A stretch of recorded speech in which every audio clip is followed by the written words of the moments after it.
We're smashing out a big slab today. The principles are always the same. You always make sure you wear your safety gear and make sure you've got the right tools for the job. We've got a great big jackhammer here. Crowbar is always very important if you're moving heavy blocks of concrete. These big fellas here, just to smash it up. Skip bin also out the front, which we need to load up full of concrete. There's limitations involved with the weight in a skip, so it's very, very important that you know what the limitations are.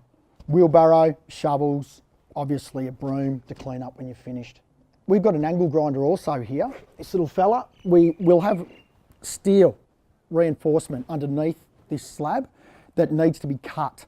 Really big job. So number one to remember or to think of is make sure it's non-structural.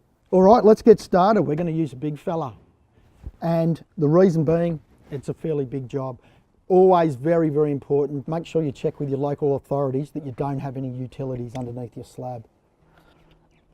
And of course, always starting right in the corner to make your concrete bits a lot more manageable to cut away. When you're doing this, always run it in a grid pattern. It makes it a lot easier for manageable parts of concrete to cut off. So always start on the edge and run across in a grid pattern. Now I've done that small section, I'm going to get my angle grinder out and just cut off this bit of Rio and clean up my mess and continue on.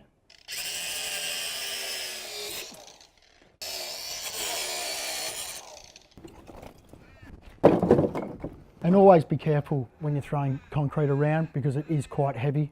Be very careful with your back.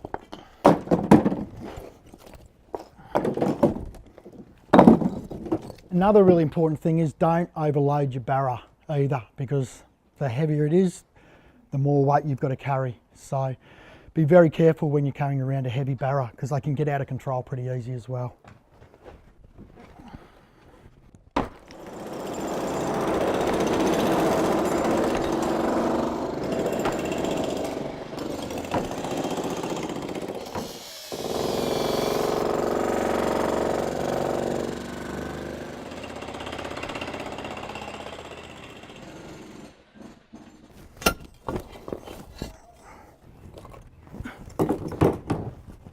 It's been a massive day. The team have been absolutely awesome. It's a huge job of slab demolition and we've done a beautiful job.